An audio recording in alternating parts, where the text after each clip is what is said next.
great. Okay. So Colin, you want to let us know? Okay. So Colin has just indicated that we are now streaming. So I think we have everything up and working and publicly available, Mr. Chair. Thank you very much, sir. I appreciate it. Good morning and welcome everybody to our Finance Committee meeting for the month of February. I would ask at this time so that if we could do a roll just to ensure we have a quorum. Certainly, Mr. Chair. So Glenn Geisinger, Present. Frank Facciano. Muted, but there. Okay. John Hayes, Here. Ron Heckman, Larry Hemberger, Present. Glenn Reedman, and Michael Sturshik. I'm here. We have a quorum. Thank you very much. Appreciate that. I am not aware of any public comment. Was any comments submitted that you're aware of? No, sir. No public comment at this time. Great. Thank you so much. I appreciate that. All right, then we'll move into our action items. I hope everybody has had the chance to go into Novus and review or through the email that was sent the minutes of our previous meeting of January 21st, 2021. At this time, I would ask for a motion to approve the minutes. So moved. Second. And I have a second. Are there any changes, additions, or addendums as presented? Hearing none. At this time, then we'll call for a vote to approve the minutes as presented. All in favor, please say aye. Aye. And if I have any opposed. Very good. Our next item on our agenda is our financial report for the month of January. I'll turn the time over to Mr. Kwan so that he can review those items. Good morning, everyone. Just walking through the month of January. Start off with the traffic report. 62% decrease.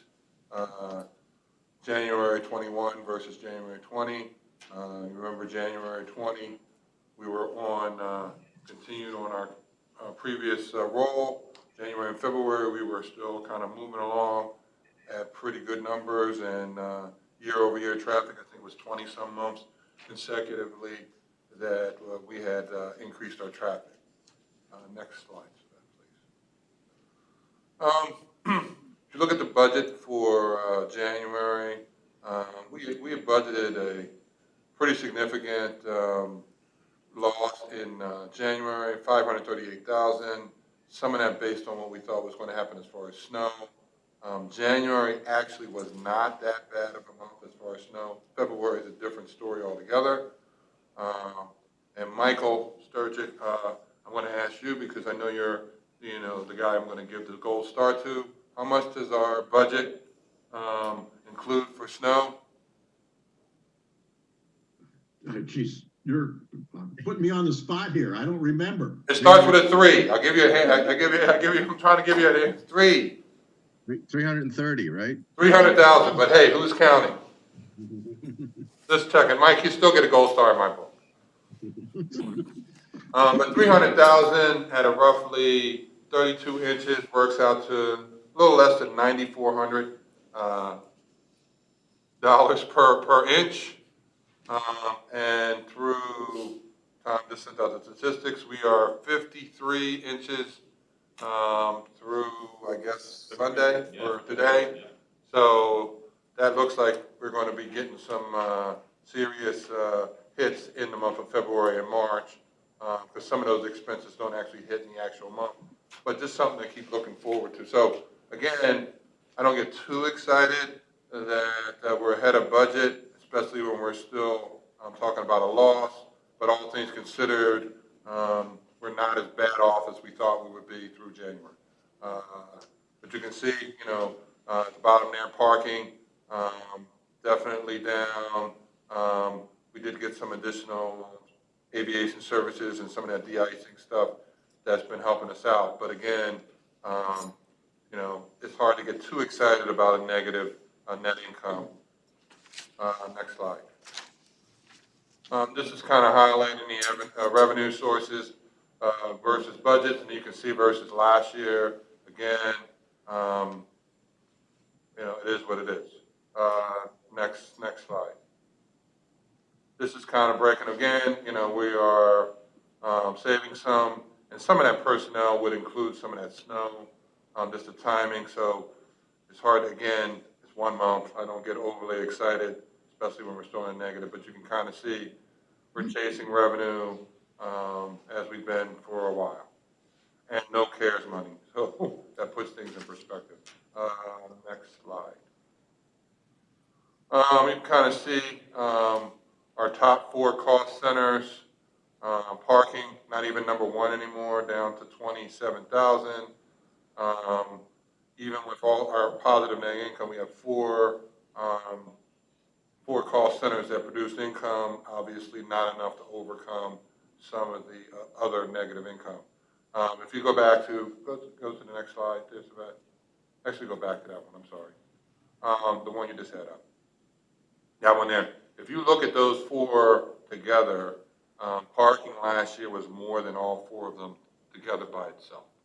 So that's to give you a perspective of how things have changed. Next slide. When we get into our cash flow, and the things are in yellow are a deviation from what we did last month. I actually included about 260-some thousand extra in the cash flow moving because of the snow. So that's why that number is in yellow. And our adjustment on our MMO, so that's all in February, so that's in the cash flow. Next slide.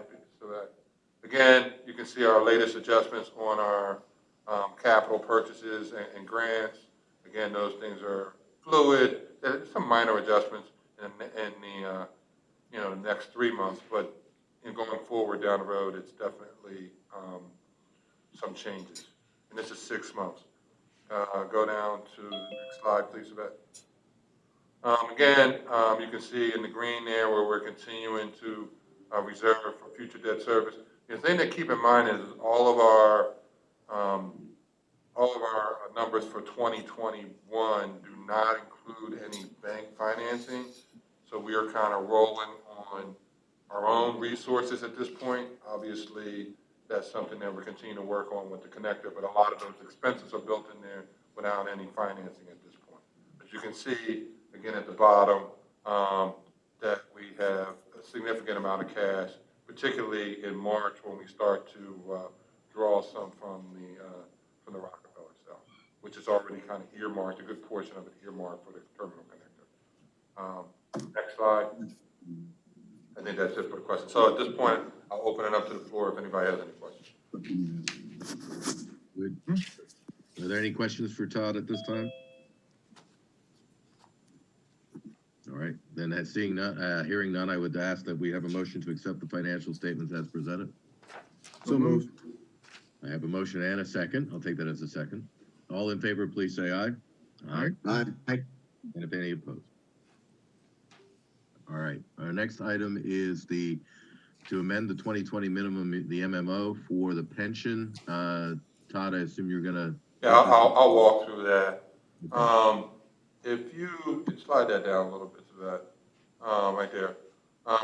In 2019, roughly October-ish, September, October, we bring forward our MMO and our estimate what we think is a number. And most of the time that number is spot on. Every now and then there's an anomaly, and 2020 is definitely an anomaly. We had an anomaly on the union MMO, so we're making an adjustment when we got our GASB report, our preliminary GASB report. And the GASB report, this, because I hate when people talk acronyms and I don't know what it is Government Accounting Standards Board report. That's what that is. It goes along with the MMO. So it's a 67, call it 68,000, 67,590 adjustment that was necessary on the MMO. Again, this is an anomaly. We don't anticipate this happening anytime in the future, but that's the adjustment of 67,590. If you go to the next slide there, Savette, which was in, you could just kind of see down there, it was 60. If you throw in the adjusted investment income, it takes it up to 67,590. So again, it is an anomaly. I don't know what else to say. It's an anomaly. The 67, this is obviously going to be charged to 2020 20. It'll just be an end of the year accrual. It, like I mentioned earlier, it is already in our cash flow for February. Any questions? Okay. All right. Since we have no questions, then I would ask for a motion to approve the adjustment to the MMO as presented. So moved. Have a motion? Do I have a second? Second. All right, all in favor, please say aye. Aye. And if any opposed? Very good.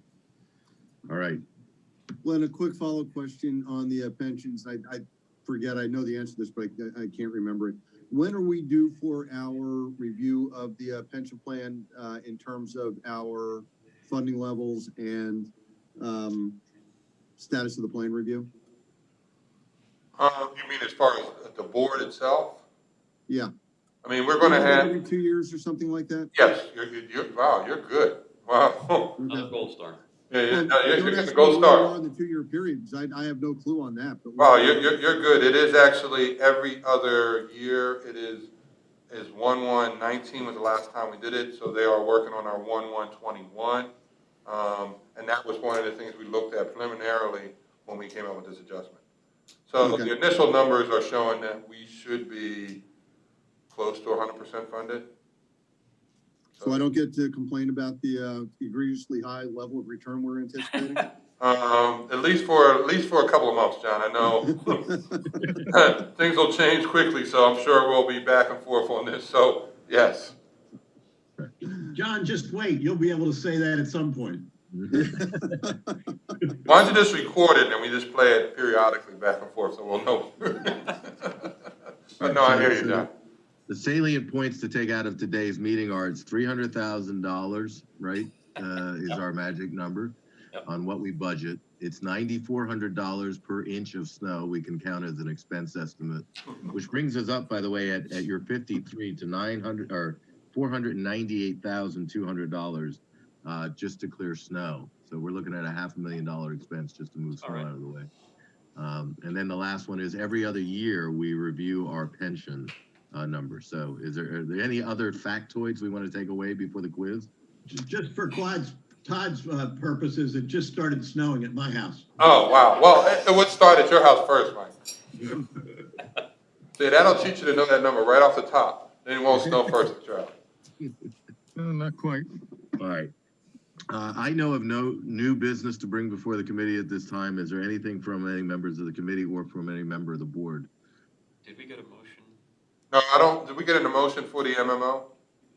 We did. Yeah. Yeah, we did. We had a motion and a vote. Great. Before we went into the humor section. All right. All right, very good. In that case, I would ask for a motion to adjourn the meeting. So move. That moved and second it. We are out. Second it and we are out. So there we go.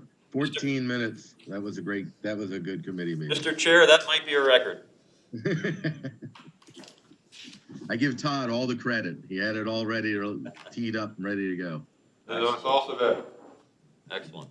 You had that ready to go. Mike's calling in shortly. Okay, so Mike's not on the line yet for Business. business. Okay. Okay. Well, I guess we'll give that a few minutes for Mike to join us and other members of the business committee to join in. So we'll go ahead and go on mute for a little bit here, and we'll rejoin in a few minutes.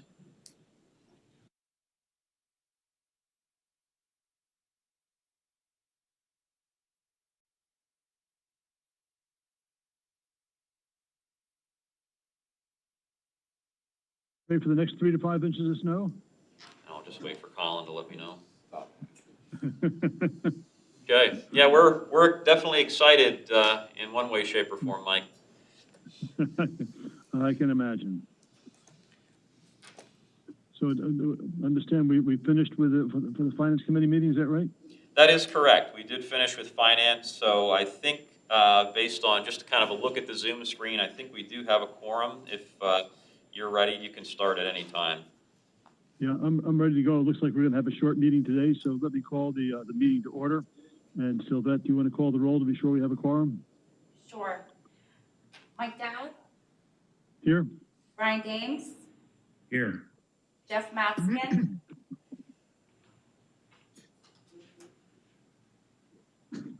Mike Stershik, I'm here. Both mics, thanks, Jeff, Jeff, Mike. and Tara Zirinsky. She's here. We have a quorum, sir. Excellent, thank you, Steve. Looks like the mics could control the world today, so here are all the mics on the line. Do we Is have it any always the public? way? Pardon me? Isn't it always that way? Of course it is, of course it is, you know. My training in Hebrew would tell me that Mike says, "He who would be king," is a good translation from Hebrew, so it's a good thing to think about. Would be, being the operative.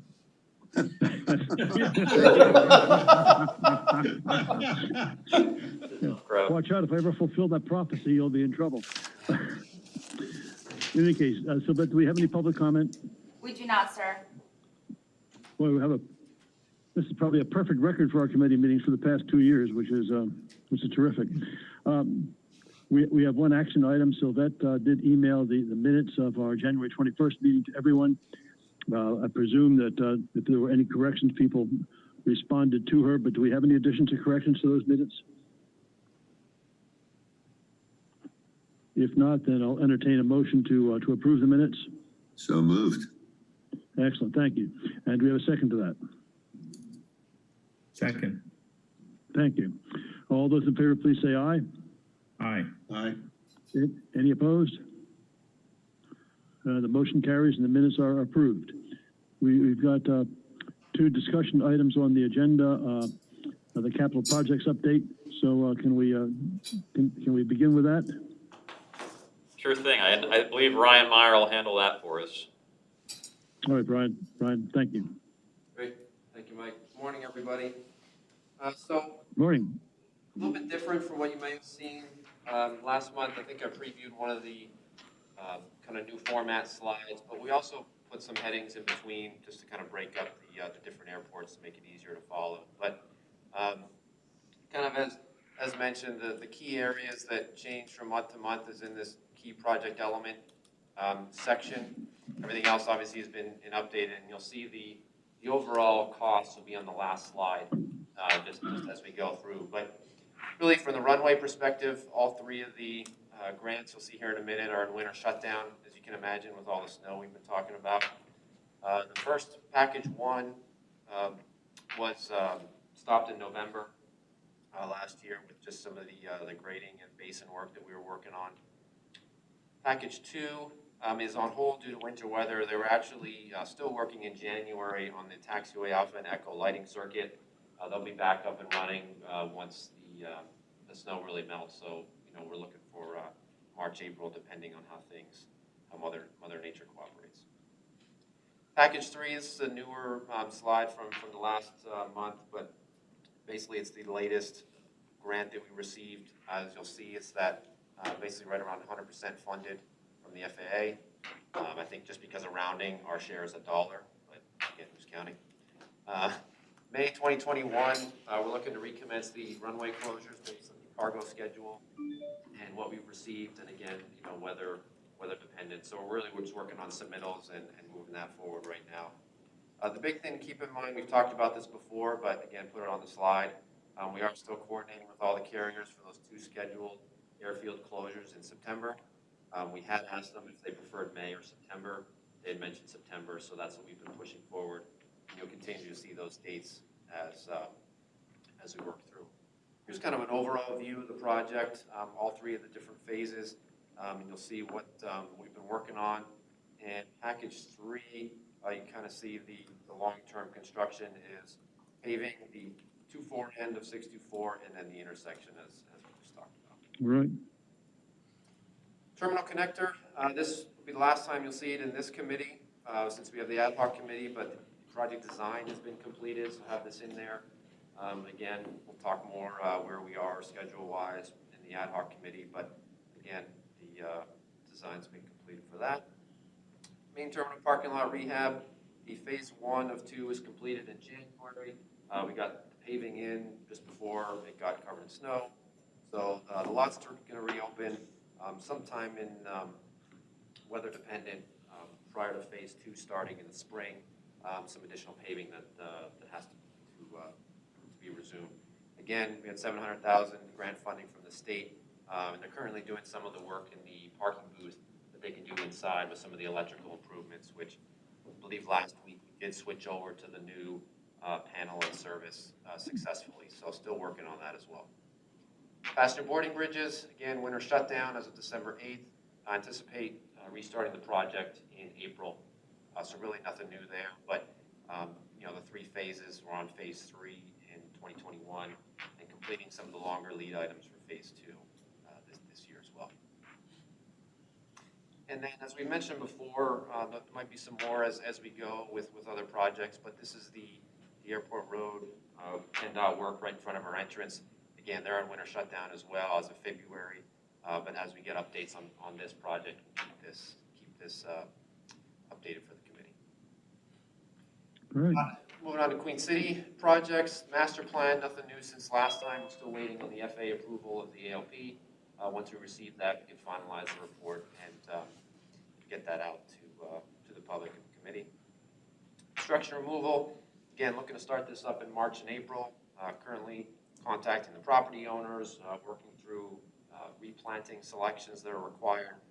But you'll see in this phase, the larger area in the city of Allentown park area. This is the section that they actually worked on in the last phase. So continue to move that forward, and again, 100% grant funded for this one as well. The 29-2020, the runway 1533 rehab design for Queen City. Again, we're progressing to 30% design, looking to get 60% around summer of this year, and bid documents by the end of the year for a 2022 grant funding cycle with the FAA. Again, this one's 100% funded.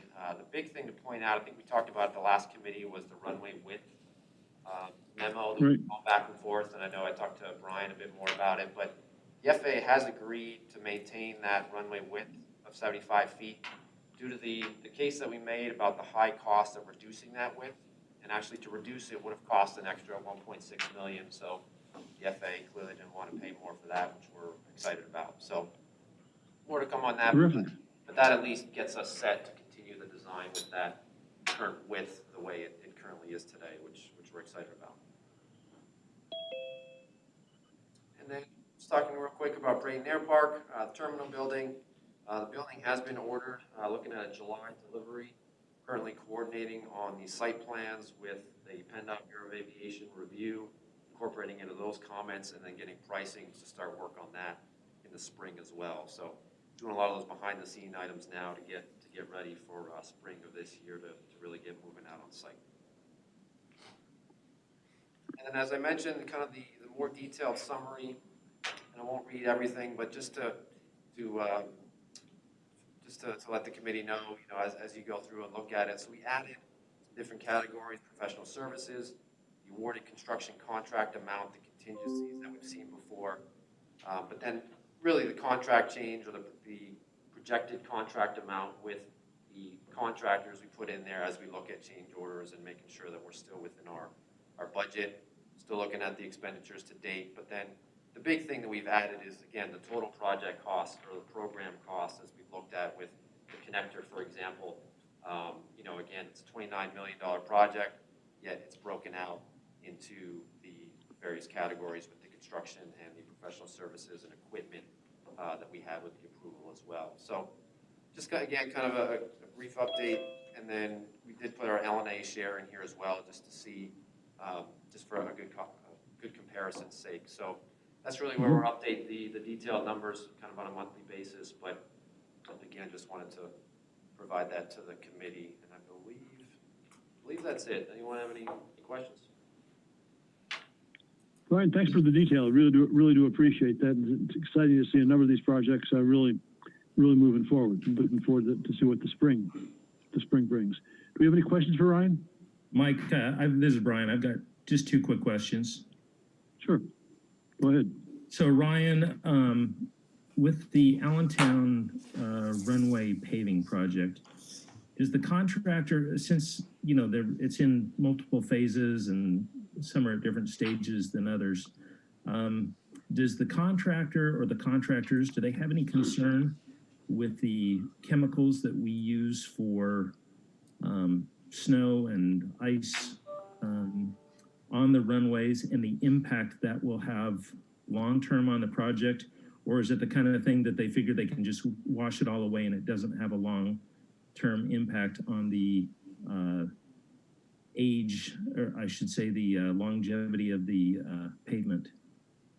Yeah, that's an excellent question, Brian. I think one of the areas where you can get into some question about it is if we were using a Portland cement concrete pavement, there could be some challenges.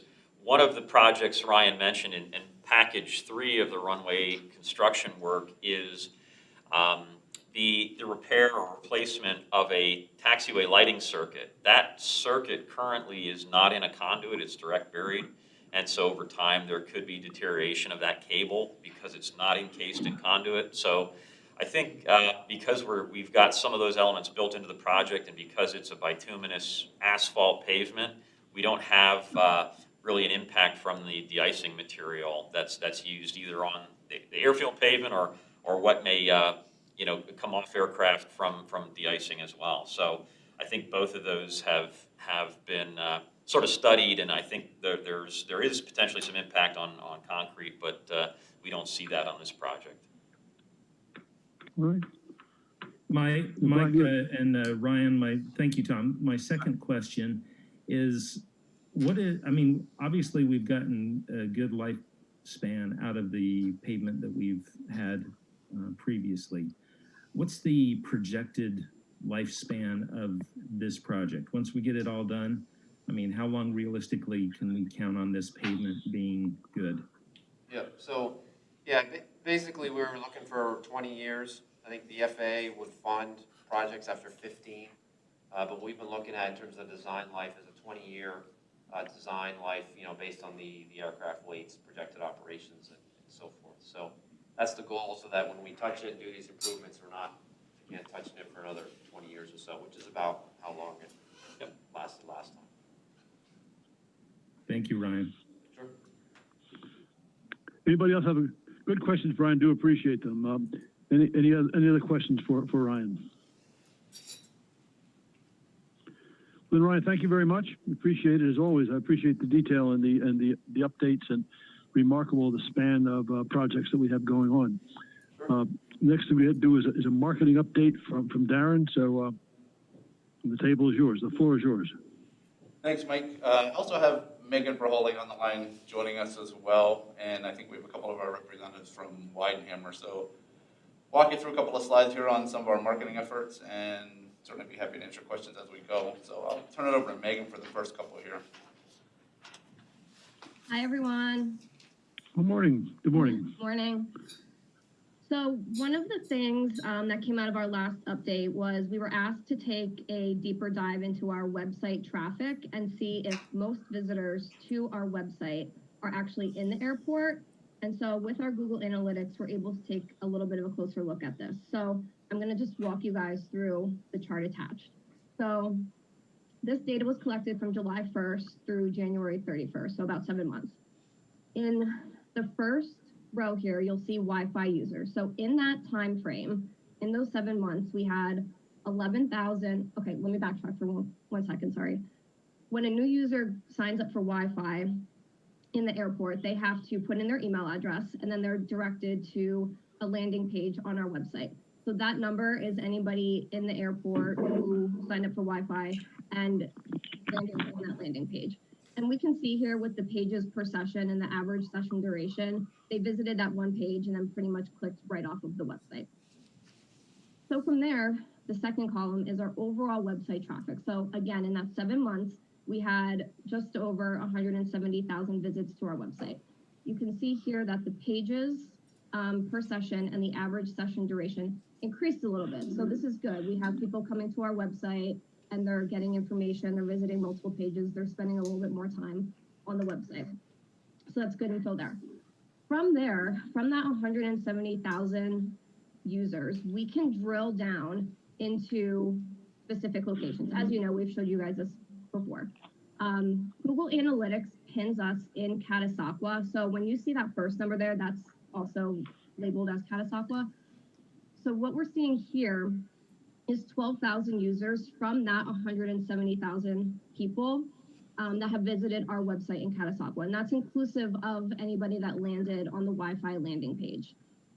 The page per session and the average session duration is a little bit higher than the Wi-Fi users. So that's taking into account anybody who may not be in the airport, who was visiting our website outside of the airport and looking to get a little bit more information. So what this is basically telling us is around 7 to 8% of website visitors are in the airport or in the surrounding area. So we have to look kind of at Catasauqua as a whole, and we're happy to see this information. What this is telling us is passengers have all the information that they need before they're coming to the airport. You know, there might be a little room for error if passengers or people don't have their cookies enabled or their location services off. But based on the data that we do have, these are the results we found, and we're pleased with this. So any questions on this? Just one quick question, Megan. So if we've got 11,500 new users during that time, how did that compare to the total number of enplanements? I know that's kind of an odd number to throw out, but on average, I mean, if somebody comes into the terminal, let's say we have 30,000 people go through in a month, how many are taking the time to log on to our Wi-Fi and setting up, giving us their email? I guess we'd have to look at what the traffic was for that period, Glenn. We could certainly look at that and figure out the percentage. I just don't have the traffic number off the top of my head. I would say that, I mean, that's looking at what, 7 months? Right, yep. So probably about, let's just say this past year, we probably had, so maybe 200,000 on average, I would guess. All right. During that time. Yep. I'm estimating that probably somewhere around 5 to 6% of the people actually come into the terminal and log on to our Wi-Fi system to utilize it. Is that accurate? You would get, I mean, if my numbers are right? Yeah, I mean, if the traffic number's right, like I said, That sounds reasonable based on 7 months and just looking at enplanements. Okay. All right. Thanks. Sure. Yeah, we can take a closer look, and next time we can give an update on that. Okay, if you want to go to the next slide. Yep. So another thing that came out of our last update was expanding our digital advertising reach to cover the Scranton, Wilkes-Barre, and Berks County areas. So what you'll see here is new radii that we've implemented to expand our digital advertising reach. So the biggest circle you'll see is a 30-mile radius around ABE.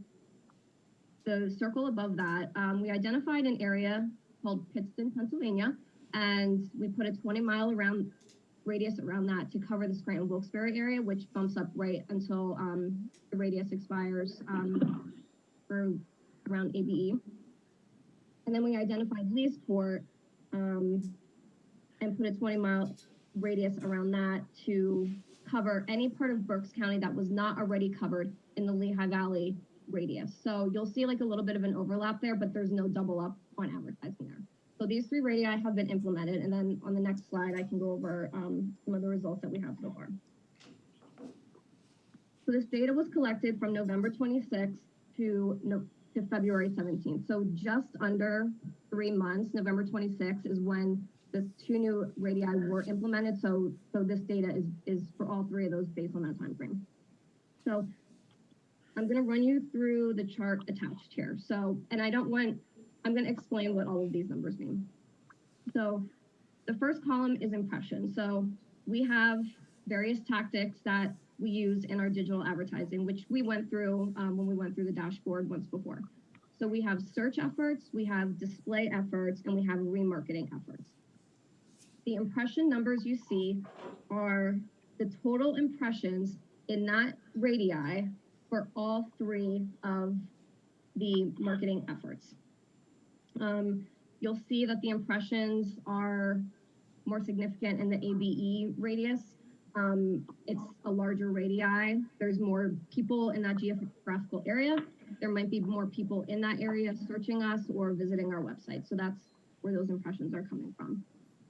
So then in the interactions column, that's obviously how many people or how many of the impressions or ads have been interacted with. And then from there, the interaction rate is calculated. So the math, I don't want like anybody to do like the math across here because that's not going to add up. So how that interaction rate is calculated is there's interaction rates for each of the efforts, each of the 3 efforts that we're running in each of the radii. And then the interaction rate is calculated based on the average of all of those interaction rates within the radii. And so the reason that we're showing it to you this way is we wanted to show how adding the Berks County radii and the Scranton Wilkes-Barre radii are so far doing really well and very comparable to the ABE radii. And again, this is very new. This is under 3 months of data. We're going to continue to run this and hopefully at our next update, we can maybe drill down a little bit more into specific click-through rates and what ads are performing well and who's searching for what in each of these areas. But for right now, we just wanted to show overall that we have implemented this and that so far it's doing pretty well. Yeah. Any questions on this?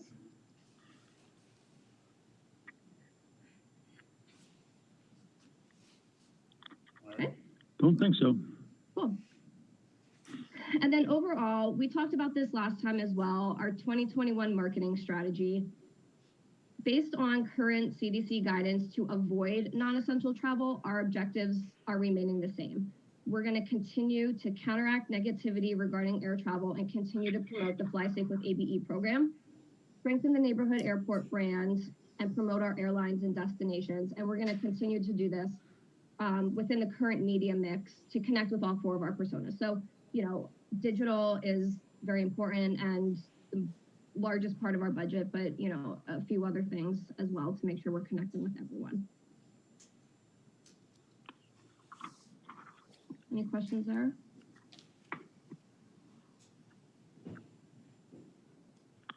All right. Okay. Thank you.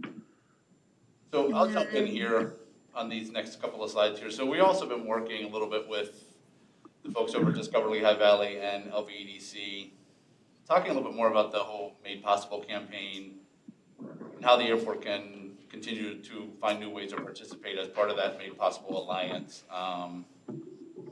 One thing we're working on is a partners page on our website, so to list a lot of those LV Made Possible partners and direct folks, coming into the region, hopefully will have a new way to find different things going on throughout the valley. So we're working on that. You'll see that come live in the not too distant future. We're also talking with Discover Lehigh Valley specifically about some marketing. Mike would remember when he was the president over there, there's $50,000 that was set aside by the Discover Lehigh Valley board for airport marketing. We've, for the last couple of years, been trying to find a really good way to use that, and we're thinking about doing some inbound marketing from the Dulles market since we have that new connection on United. And that's also a market that Discover's, working on bringing visitors into the area on. So we think we might be able to do some cool stuff with that. So more to come again as we work through it and try and find ways to work together on the marketing. And the other thing, just looking at some of these sharing resources, market research, things like that, that we don't necessarily always have a huge budget. And I don't think either of these other 2 organizations have a huge budget for it either. So trying to kind of pull resources where we can and find new ways to work together we're all kind of in certain areas that the data kind of overlaps what we're looking for. So and then also again, just new marketing opportunities because again, just combining budgets when none of us have unlimited marketing budgets for sure. And probably as ours is, I know the others are probably a little strained right now more than they normally would be as well. Yeah, Darren, back in 2000, I believe it was 2017 and 2018, the Washington, D.C. area zip codes were among the largest growing source of visitors to Lehigh Valley at that time. I don't know how much that's changed, but it's worth pursuing. Yeah, for sure. And that's some of the stuff we talked to the marketing team over at Discover about. So definitely something we're going to keep working on. So we'll keep you updated as we find ways to market that area together. Anything else on this? Nope.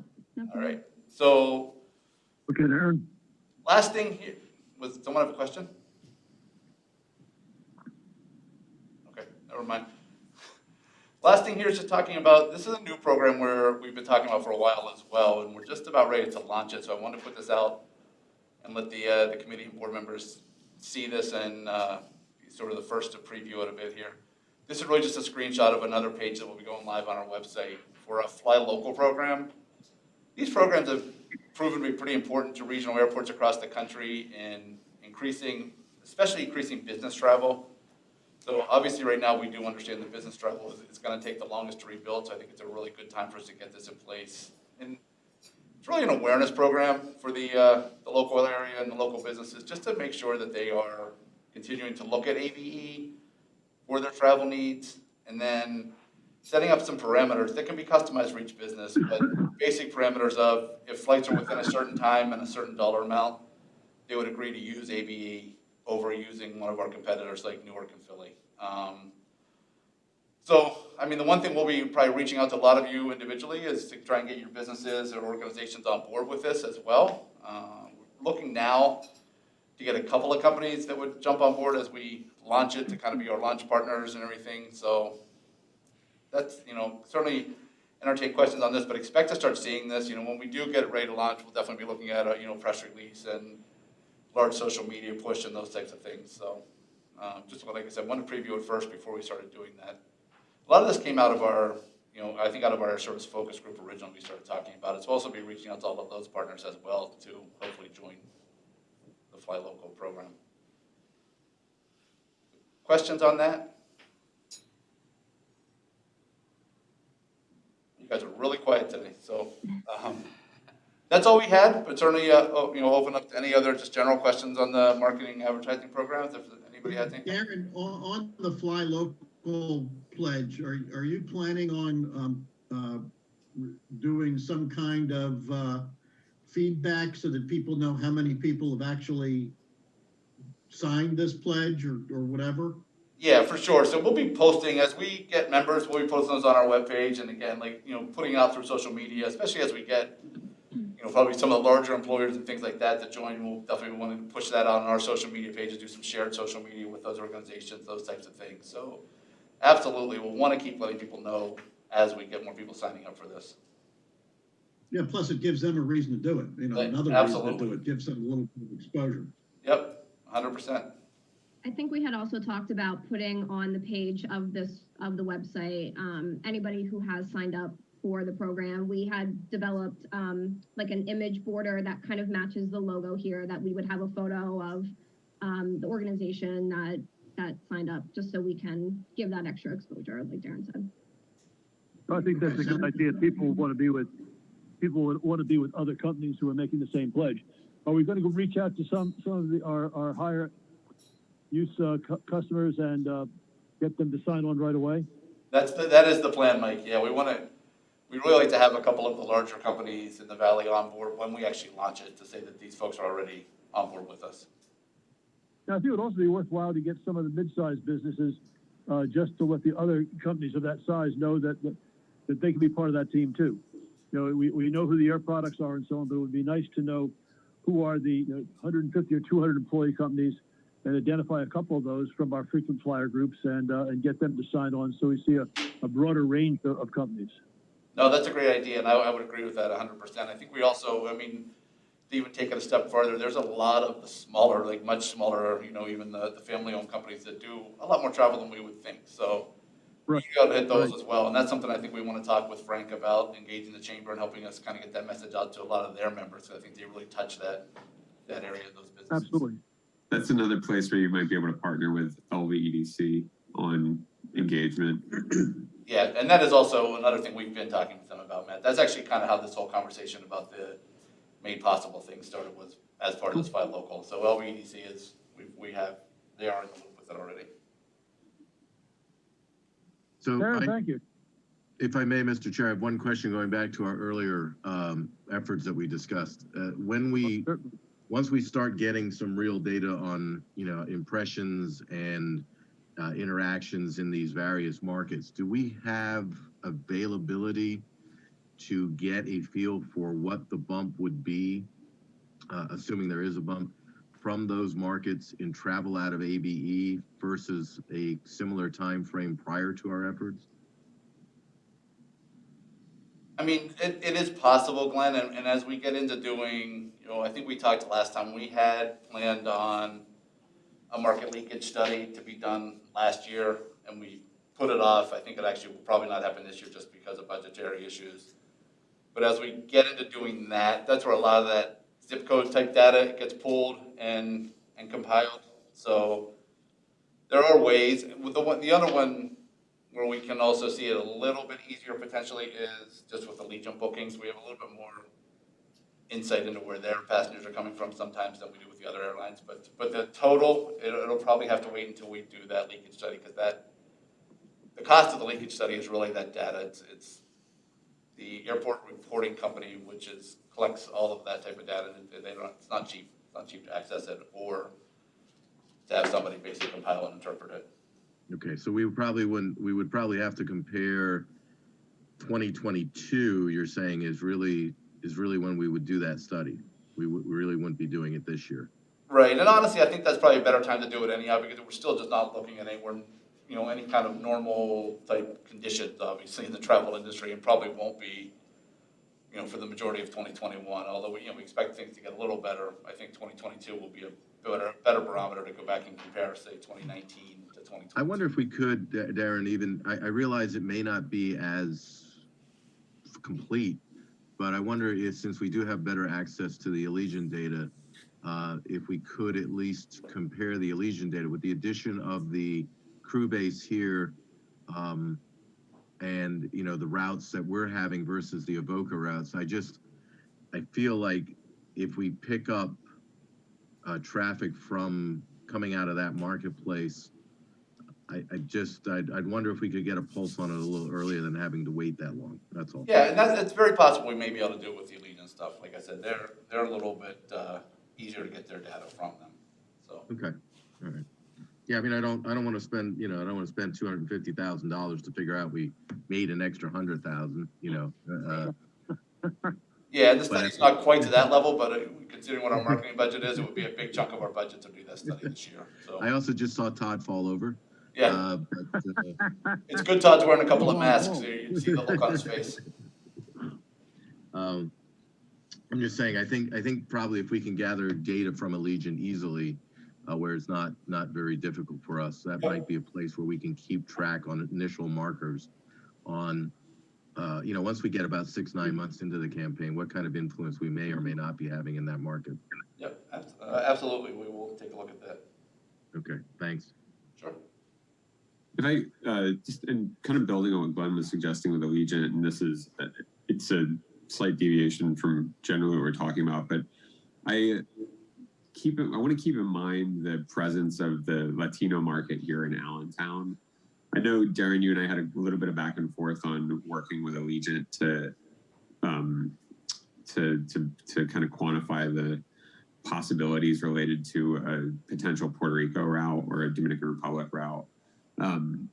There's, a lot of what we have here is presented just in English. Continuing to work to penetrate the Latino community, the Puerto Rican and Dominican community here in the Lehigh Valley. I think there's huge opportunities there that we might be looking past.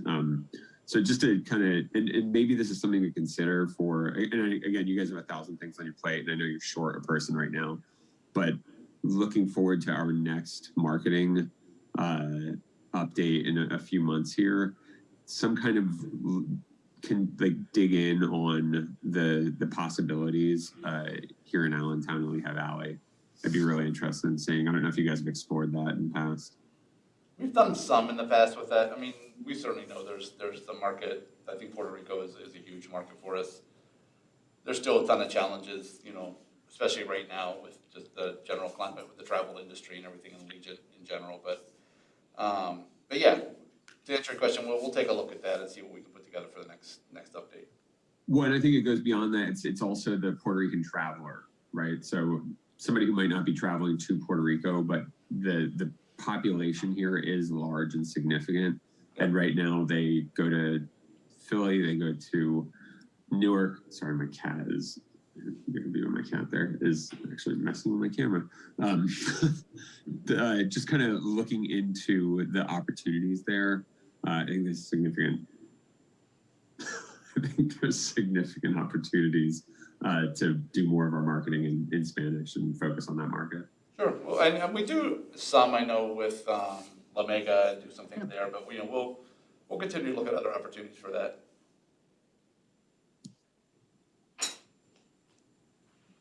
Anything else? All right. Thank you. All right, everybody. Thanks. Any other questions?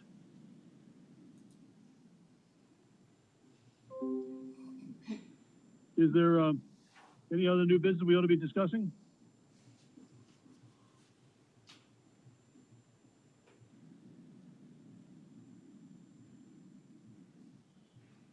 I'm going to have to hop off, everybody. I apologize, but thanks for your time today. Do appreciate it.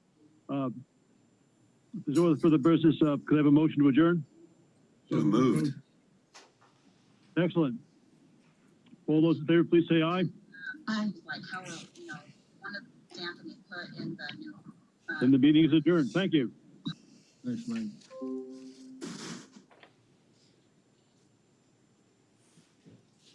If it's okay with everybody, we can jump right into the executive committee meeting. I know it's probably scheduled for 10:30, but go for it. Sounds good. All right. By me. Sylvette has the agenda up. Welcome everyone to our February LNAA executive committee meeting. I want to get our roll call here from Sylvette, if you don't mind. Sure thing, Matt. All right, Matt Turk, Here. Glenn Geisinger, President. John Hayes, Here. and Tara Zarinsky. I did see her, so, I saw, yeah. all right, we have a quorum. Great. And we are still short, and I'm going to apologize. Thanks, Sarah. We are still short one member for Lehigh County. We discussed internally, since we're so close to the reorg meeting, we will just have John or myself act as the liaison to Lehigh County in the interim. I'm not sure, I'm getting a little bit, it sounds like there's some background noise. Not sure where that's coming from, but if you can mute yourself if you're not speaking right now. So I want a quick start, and I think Justin is still on with us, but we'll do a more formal introduction in our full board meeting tomorrow, but I want to welcome Justin Grimshaw, who is the newest member of the Airport Authority. I think he was approved in January by Lehigh County. Justin, I don't know if you want to take a quick minute to say hello and do a quick intro to yourself. Thanks, Matt. Justin. Great, go for it. Yeah, you're right. It was in January. Went through the commissioners meeting, met on Friday with Tom and the rest of the team there. And I apologize, I don't have everybody's name. It was a lot of people in an hour, but I'll learn that. I'm excited to be on this committee, and I'm also excited to just be listening today. I have learned a lot, and getting updated and up to speed with everything. And really, I don't have anything much more to say. I'm just listening today and learning from you guys. All right, thank you. Thanks, glad you're here. You're welcome. Really quick, so that we don't have any public comment today. We do not, sir.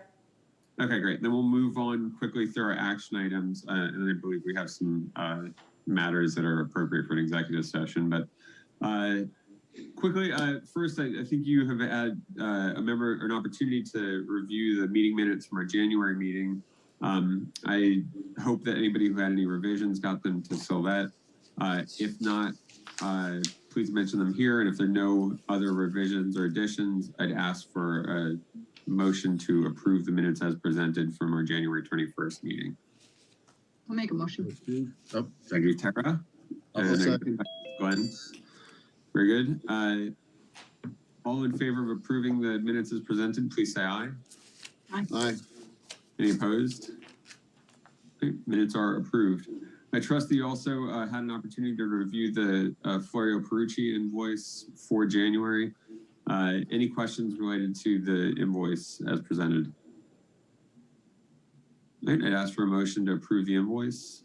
So move. Thanks, John. A second, please. Tara got the second. And then all in favor, please say aye. Of approving the invoice. Aye. Great. Sounds like no opposed. Then our next item, and I believe Darren, you're gonna walk us through this one. I think is this gonna be our final, final Rockefeller issue? Well, you definitely just jinxed it for sure, Matt. I wasn't gonna say that this time, because I think I've said this is our final Rockefeller issue about 17 times now. So yeah, let's hope so. But we are on track to close sometime between now and March 17th. I think was the termination date of the agreement.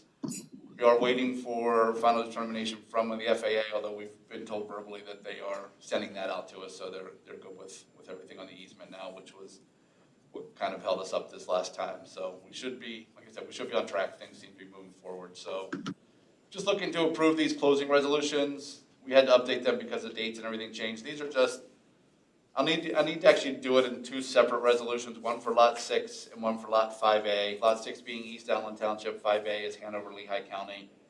And basically, you know, there's a lot of words here, but it pretty much gives Tom the authority to execute all closing documents. So I would just ask for approval of those two resolutions, like I said, separately, one at a time. Okay. So I would ask then for a motion to approve the Lot 6 closing resolution as presented by Darren and giving Tom the authority to execute all closing documents. I'll make the motion. Thank you, Tara. Second. Second from John. And then I'd also, before we go to, can we vote on both of them at once, Darren, or? No, you should do two separate votes. Separately. Okay. Any questions related to the Lot 6 closing resolution as presented? None. Okay. I'd ask for a vote then to approve the motion to approve the Lot 6 closing resolution. All in favor, please say aye. Aye. Aye. Okay. Sounds like no opposed, so that is approved. And then I would ask for a separate motion to approve the Lot 5A closing resolution, authorizing the executive director to execute all closing documents. I'll make a motion. Thank you, Tara. Second. Sounds like John. Any questions related to this resolution? Sounds like none. So I'd ask for a vote. All in favor, please say aye. Aye. Any opposed? All right. Those are approved. Go on with it then, Darren. We're all set. Wonderful. Thank you. Appreciate it. Judge, we are going to form a nominating committee at the Judge Friedberg's request. We will be forming that committee after this meeting.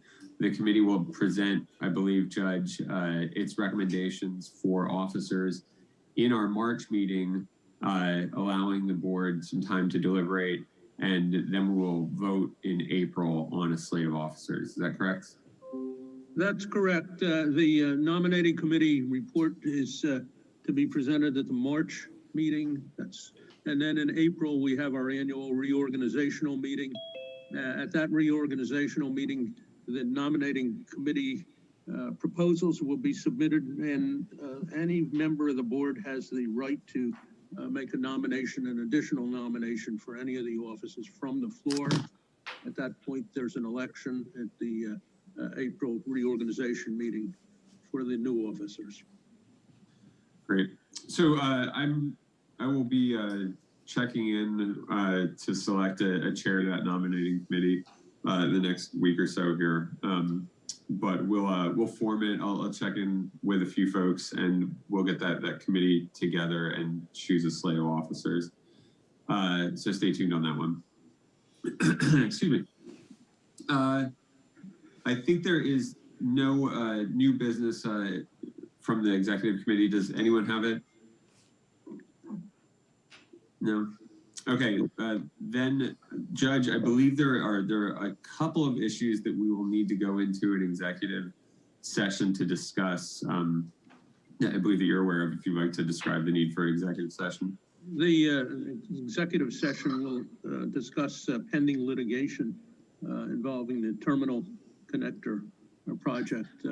That's what I have to bring before the committee. I don't know if there are any other staff requests for executive session. Tom, do you want to weigh in on, I believe there's one item? Yeah, so we do have a discussion information only sort of presentation with regard to some real estate development, and I know Darren will walk through that with the executive committee. Great, wonderful. I'd ask for a motion then to enter into exec session. So move. And the second. With two topics, one related to prospective lease of real estate, and there was no vote taken on it, merely an informational presentation about negotiations that are underway. The second topic related to pending litigation relating to the terminal connector project, and once again, there was simply an informational report to the members of the committee and the board who were present. There was no vote taken on that as well. Thank you, Judge. There being no other business for the executive committee, I would ask for a motion to adjourn. So move. Thank you. That takes us out. Thanks, Sarah.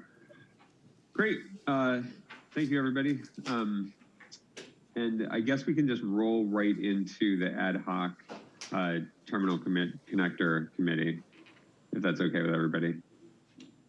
Sure. Works for me. Cool. Well, welcome then everyone to the ad hoc committee. I asked that this committee be formed to ease the burden on some of our other committees related to what is a fairly significant project that I think both requires more attention all by itself. And again, this allows us to have, to have Glenn and Todd set records for short finance committee meetings. It's in, we're not going to put an asterisk on your record, Glenn. That I think it's a legit win on 14 minutes. So I did ask. So the members of, I thought that I'd ask Glenn and John to be members of this committee, and then as a way of introducing our new members to the authority, I asked Justin Grimshaw and Jim Irwin to be members of this committee as well. So if we could just real quickly start, Sylvette, with a roll call for attendance on this one to establish a quorum. Sure. Matt Turk, Present. Glenn Basinger, Present. and John Hayes. Here. And then we've got Jim and Justin Grimshaw, Here. James Irwin. good to go. and James Irwin. Okay. Am I on this ad hoc committee? No, it's not the executive committee. It's a separate ad hoc committee. Everybody's welcome, obviously. That. All I'm asking is, I got the invitation for it, so I thought that maybe I was put on it. But if I'm not, I will leave. Oh, you're welcome to stay, but yeah, you're not on the committee. Okay, thank you. Thanks. Great. So I think the only item right now is a discussion item. Again, I want to reserve this spot for terminal connector questions and updates and items. So Ryan, I believe, are you going to be the kind of key person here on walking us through the update? Yes, yep, that'll be me, Matt.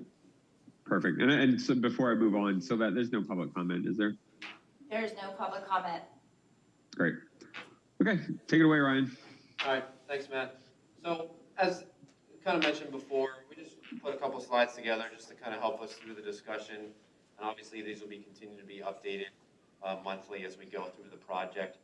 Similar to the capital project updates, we kind of kept with some of the similar format, but really where we are, to really highlight here on the left side here. So notice of awards have been issued to the contractors.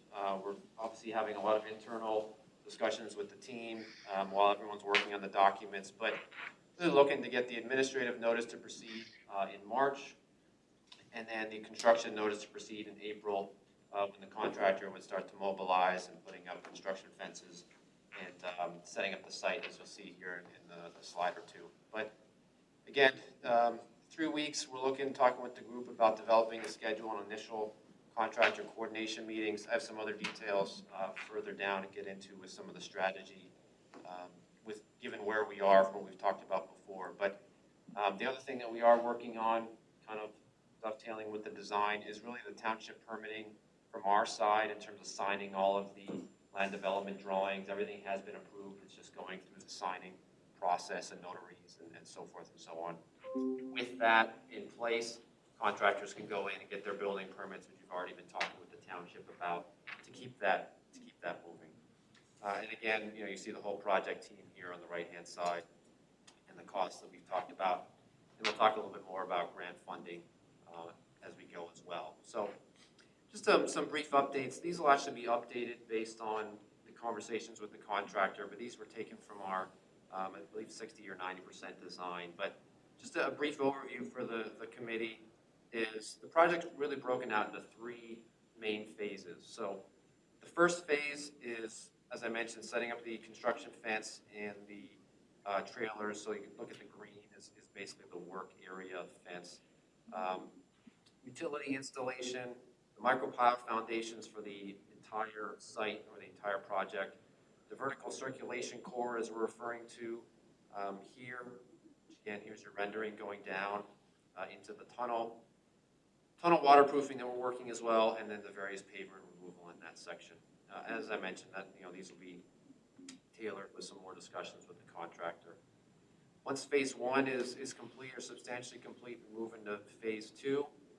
Really what that means is the vertical circulation core is up and running. So the old escalators and elevators at the end of the tunnel are decommissioned, and the new vertical circulation core is being utilized. Utility installations completed, and then we obviously start, what everyone is focusing on is the actual connector and security checkpoint as part of the structure. And then again, some remaining pavement removal and reconstruction. And I'll go into a little bit later some strategies of timing that we're looking at. And then again here, phase 3, once everything in orange is up and running. And again, like I said, these will be tailored with some conversations if there's any efficiencies gained with the contractor. Really the new security checkpoint is commissioned. The existing tunnel equipment that's here today is decommissioned, and then the secure exit portal and those tunnel improvements that we had will be completed then as well, in terms of phasing that with the outbound traffic that will be coming through the tunnel towards baggage claim. So just kind of a brief overview of that's really what we're looking at from a high level phased perspective. So a couple things here, just wanted to highlight for the committee just to know, again, even with the design completed, there's still a lot of other things that we're doing non-construction related. So see here on the left, we have applied for 2 grants at this point, one back in November, the other in January. One's for the PennDOT multimodal that we submitted, and the other one is for the PennDOT Bureau of Aviation capital budget grant. Everything that we've heard, conversations with our stakeholders has been somewhere around June or July is typically when we'll hear of that funding. So more to come on that. And I know working a lot with Colin and Tom to really get that through. That we're waiting on those. Some upcoming grant applications. March will be a nice busy month putting those together. There's 2 that are opening up March 1st. Another one's the next round of the RACP, the Redevelopment Assistance Capital Program, and then the DCD multimodal opens up as well. So we'll be working on some applications to put those in as well to help with that additional funding that we're looking for. As I briefly mentioned, kind of what we're looking at now in terms of some of the coordination is we're trying to work with our project team to really look at project activities working simultaneously with the submittals. So we're expediting those review and components, because the big thing that we want to make sure is ordering of the initial materials is really critical to the project. So if there's a delay on steel because everyone else is ordering steel, that obviously affects our micropiles and some of those things. So we obviously want to get those in as quickly as we can to get moving. And then, as I mentioned, some internal coordination regarding the overall process, submittal review, our interaction with the team and what we're looking for, as well as continuing to move that forward. And you'll see at the bottom here, I just put in similar to what we saw in the capital slides, but really broke it out by contractor. So again, give us a bit more detail as we progress through the project. Again, just as a reminder, the general contractor is really the spearheading of the schedule, coordinating with the other contractors, with our program manager, obviously pushing them as well. But again, just to have this in here for the committee to look at as we progress through the project. So I believe that was all I had for the brief update. But again, as we continue to progress, be more added to the presentation as things need to become up and discussed. We'll obviously keep the committee abreast as we go through. But any, I guess, questions at this point?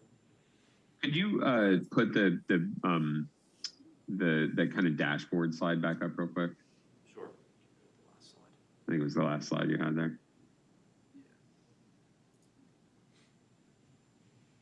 Perfect. Yep. So I have a couple questions here. One is related to the grant timing or the application timing of grants. I'm assuming we have it phased out such that we can apply for RACP funding for a second phase of the project, such that we're not excluded from applying RACP funds to the total project, correct? Correct. Yep. Yeah, and we're actually working on that very item right now, talking with various consultants about what's, as we mentioned before, about the RACP process and what's the best way to segregate those costs between the different grants we have to make it as efficiently to manage as possible. Good. Well, yeah, and that's fantastic, because I know that we did receive $1 million RACP award for our project, but it's a bit lower than what I think all of us had hoped for in terms of an award. And I know that we have the same hopes that the multimodal that will get fully funded on our ask on that one. So I know the team's working hard on that and getting outside help where necessary. The other question I had was related to cost. So we did have some delay in the award, and I know that we have a commitment from our contractors to hold the costs that were submitted in the bid. Are there, I don't know what's happening, and you said the keyword, which is steel, and I know that steel has been a question for us in the past. Are steel prices, is our contractor going to be able to commit, they're committed to the cost, but are they going to be losing money on this thing as commodity prices change? I think that's something, Matt, that's a very good question. I know that's the other piece of making the submittals as quickly as possible to eliminate some of the rising prices. But at this point, again, they're held to the prices that they were provided. If there are some loss of funds, again, we might have a conversation with them if they let us know. But there's really no, at this point, cost impact to the project that that we know of from those potential cost increases. But as you pointed out, there's the potential, again, the cost is one side of it, and then timing of delivery is the other side of it. And obviously it's a time sensitive project, and making sure that we have material in place to proceed is important. So good. Yeah, and the other piece to that, Matt, in terms of strategy is talking a lot with Cedric, is if there's other, federal structure stimulus or other grants that come out and everyone else is trying to do construction, that's where we come into, maybe some of the timing. So again, it's just really important to keep us moving as we've been looking to do. Correct. Great, thank you. Sure. Anyone else, feel free to jump in with questions for Ryan. No questions from me at this time. Matt, Bob Friedberg. Sure. I think that I would like to request a very brief executive session in response to what was said relates to the pending litigation. Okay, perfect. Well, if we don't have any other questions, then I would ask that we enter into executive session per the judge's request. So moved. Thank you, John. Colin, let us know, and then I believe we'll just wrap up and adjourn the ad hoc committee.